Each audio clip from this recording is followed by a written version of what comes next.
Bonjour à tous, bienvenue au tutoriel sur le mode inventaire. Dans Minecraft, un problème évident existe. L'inventaire devient trop petit à mesure que le nombre de blocs augmente. Par exemple, dans la 1.7, il y avait 361 blocs différents. Et maintenant, dans Minecraft 1.20, il y a presque 1400 blocs différents. Qu'est-ce que cela signifie? Que nous avons toujours le même inventaire, mais avec une diversité croissante d'objets, rendant la gestion d'inventaire de plus en plus compliquée. Certes, ils ont ajouté les shulkers, mais ils résolvent le problème de façon vague et trop tard dans le jeu. C'est pourquoi existe Inventaire, qui comme vous voyez nous ajoute déjà plusieurs espaces. Dans la main gauche, on a aussi différents emplacements, comme vous pouvez voir, pour échanger facilement entre outils. Si on veut alterner entre bouclier et torche ou autre, on peut le faire facilement sans se battre avec l'inventaire ou la barre d'accès rapide. Alors, comment l'obtenir? Nous allons sur CurseForge et comme vous voyez, nous cherchons Inventorio. Important. Ici, c'est marqué Forge, mais il existe aussi pour Fabrique, d'accord? C'est-à-dire qu'il existe Inventorio Fabrique. 2 225 000. Et celui de Fabrique et Forge date d'il y a 4 ans. 2 millions d'utilisateurs aussi depuis 4 ans. On irait dans Archives, puis dans les chargeurs de mode, Forge, tous types de versions et 1.20.1. 3 boutons et télécharger le fichier, d'accord? Pareil pour toutes les dépendances. Ce ne sont pas peu nombreux ceux dont j'ai besoin. J'ai besoin de Cloud Config et Kotlin for Forge. Si on utilise NeoForge ou Quilt, je crois, on aura aussi besoin du jar, d'accord? Donc, on fait Windows plus R, on tape AppData, on va dans .minecraft et dans le dossier mods, d'accord? Si ce dossier n'existe pas, clic droit, nouveau, dossier et mode. Et voilà, avec ça, on peut déjà commencer à utiliser le mode sans aucun problème. Très bien. Le mode d'inventaire utilise des éléments intéressants comme la ceinture à outils. C'est cette interface ici. On va prendre différents outils et je vais simplement les équiper. Et maintenant, quand je vais utiliser un outil ou couper du bois, l'outil s'équipe automatiquement. Comme vous pouvez voir dans la section droite, on peut voir quel outil on a. Mais c'est assez rapide et en plus, c'est vraiment efficace. C'est super pratique si vous, par exemple, vous consacrez à aplanir des mondes. D'accord? Tu as un serveur technique ou peu importe. Je vais activer l'effet de hâte pour que vous voyez à quel point c'est puissant. D'accord? J'ai vu que plus d'un joueur a ce mode. Ils disent non, mais Minecraft Vanilla, Minecraft Vanilla.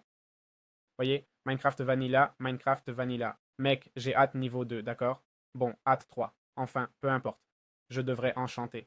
Ah non, car ils n'ont pas d'efficacité. Attendez. Bon, je me suis préparé pour pouvoir enchanter, d'accord? Maintenant, nous minons rapidement. Quand on s'approche des blocs, je vais accélérer. Bon, maintenant, on mine rapidement, d'accord? Comme si on avait efficacité 5. Comme vous voyez, quand je passe sur la terre, elle se mine aussi. D'accord? Pourquoi? Parce que ça change l'outil rapidement et automatiquement. Avantages et inconvénients de ceci. C'est un peu plus dur de voir la durabilité de l'outil. D'accord? Surtout si ça apparaît juste un instant, épuiser la durabilité est plus compliqué, d'accord? On devrait peut-être vérifier de temps en temps. À part ça, rien d'autre. Je trouve ça un peu gênant pour casser un coffre de Lender avec toucher de soie, d'accord? Et bon, ce sont des détails très mineurs, très très légers. Ah, c'est tout. Et c'est tout. Je ne vois pas d'autres inconvénients. Je veux dire, dans cette situation, on peut oublier. Mais ça arrive aussi dans Minecraft normal, non? Donc, en gros, pour choisir entre soi et fortune, on peut placer notre pioche préférée dans la ceinture à outils et ou la mettre directement dans la barre d'accès rapide si on veut forcer la priorité. D'accord? Et c'est autre chose. D'accord? Si je prends une épée en éthérite et que je casse des blocs, comme vous voyez, l'outil que j'ai en main a la priorité. D'accord? Ça veut dire que si j'ai un bloc et que je commence à casser avec, le bloc n'a pas priorité. Mais si j'utilise un outil, lui a bien la priorité. D'accord? Et bon, autre limitation que je vois, il n'y a pas d'arc. D'accord? Pas de trident non plus, ni d'outils à distance de ce genre, mais voilà, c'est comme ça. Très bien. Comment utiliser la ceinture utilitaire? C'est quoi ça? Eh bien, très bien. La ceinture utilitaire, en gros, dans l'inventaire, est intégrée par le mode lui-même et remplace un peu la main secondaire. D'accord? Avec un mini hotbar dédié de 4 emplacements. D'accord? Il défile indépendamment avec son propre scroller et ignore les slots vides pour un défilement cohérent. D'accord? Ça nous permet d'utiliser l'objet principal et l'utilitaire sélectionné de façon indépendante. Ici, je vois le bouton utilitaire suivant, numéro 4, c'est-à-dire, oui, mais le bouton 4, c'est quoi le bouton 4 ici? Le bouton 4 est l'utilitaire précédent. D'accord, j'ai trouvé quelque chose. Là, je viens de trouver comment revenir à l'utilitaire précédent, non? Voyons, plus ou moins. C'est difficile, hein? Voyons, où est-ce? Contrôle, raccourci, inventaire, liaison, saut, ta. C'est ça, c'est ici. Utilitaire suivant, bouton du milieu. Voyons, le voilà. J'ai la suivante pour la déplacer, mais la précédente, c'est le bouton 5. Pardon. Et la précédente est là, d'accord? Vous voyez que je peux bouger sans problème, quelle que soit la haute barre, je peux déplacer la haute barre tout en déplaçant l'autre, d'accord? Évidemment, il faudrait le configurer, mais c'est une autre façon d'avoir une double haute barre ou de changer d'outil. Bien sûr, chacun peut configurer sa haute barre comme il peut ou comme il veut. Voilà, c'est aussi simple que ça. Très bien. Comment pouvons-nous fabriquer le livre Deep Pockets? D'accord? En gros, dans Minecraft, avec l'inventaire, il ajoute l'enchantement poche profonde pour les jambières et tout ça. Mais on explique que ces livres s'obtiennent par crafting. OK? Et là, on le voit. Poche profonde, niveau 1, 2 carapaces de shulker et un livre. Poche profonde, niveau 2, je comprends qu'ils se combinent. Non, car je ne vois plus de crafting. Et le niveau maximum est 3. Donc on devrait crafter 4 livres et les combiner par niveau. Et comme utilité, ça dit ajoute un espace supplémentaire à l'inventaire par niveau. Et on doit l'équiper sur les jambières. OK? Alors allons par là. Cherchons une enclume et faisons poche profonde, niveau 1, 2 et... Bon, je l'enchante. Et alors, OK, je vais passer en survie. Et voilà, 3 rangées de plus. Oui, monsieur. C'est ce que Minecraft devrait ajouter, sinon il faudrait les mettre. Voilà, Deep Pockets niveau 3, Puma, 3 rangées de plus. Et maintenant, au dodo. C'est aussi simple que ça. Et voilà, problème de gestion d'inventaire résolu. Comme bug du mode, je dirais qu'en mode créatif, on ne le voit pas, OK? Je pense que nous, joueurs en créatif, avons aussi droit à un inventaire plus grand, non?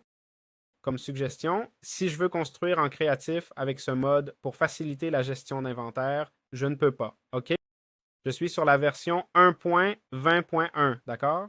Je ne sais pas si dans les futures mises à jour, ce bug sera corrigé. Peut-être, je ne sais pas. Très bien. Passons finalement à quelques configurations supplémentaires dans l'inventaire pour les serveurs ou non, d'accord? Par exemple, comment fonctionne la priorité des objets, d'accord? Ça définit essentiellement les règles. D'abord, il cherchera un stack correspondant dans la hotbar. S'il n'y en a pas, il cherchera dans la ceinture utilitaire, d'accord? C'est celle-ci ici. Et s'il n'y en a pas, il cherchera dans les poches profondes, d'accord? C'est ceci ici.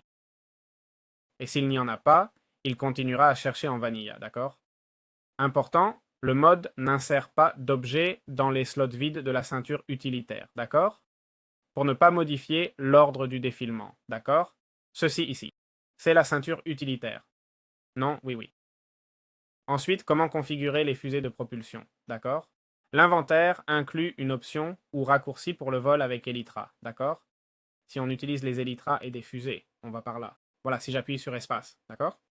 Regarde, je vais placer les feux d'artifice ici. Si j'appuie sur espace, ça change automatiquement les feux d'artifice et les utilise. Ça permet d'utiliser le Boost Rocket directement depuis l'inventaire en planant sans tenir les fusées en main, OK? Ça fonctionne uniquement en l'air et peut être réassigné à n'importe quelle touche. On a aussi l'option d'activer la Segmented Hotbar dans l'inventaire, d'accord? C'est une option client qui ajoute une barre d'accès rapide segmentée pour faciliter l'usage du clavier, OK? Accéder au slot après le 5, d'accord, peut être inconfortable. Avec cette fonction, le premier appui sélectionne une section et le second, l'objet dans cette section, OK? C'est-à-dire, on prend la hotbar, on la divise en 3 sections, puis on appuierait, disons, la troisième section serait le 7, 8 et 9, non? On appuierait sur 3, puis dans le 3, on veut le 9. Ce serait donc 3 et 3, non? Parce que c'est le troisième de la troisième section. Par exemple, hein? Il y a aussi une config qui double la capacité du coffre Ender, d'accord? Que ça peut aussi être changé par la config. Je ne sais pas si en survival normal, c'est déjà modifié. Effectivement, d'accord? On a aussi changé ça par config et pas grand-chose d'autre, OK? J'espère que ça vous a plu. Important, si vous maintenez la barre d'espace, vous lancerez des fusées d'un coup, OK? Donc voilà, j'espère que cette vidéo vous a plu. Si oui, laissez un bon like et rappelez-vous qu'il y a un cours gratuit d'IA. Ciao, ciao.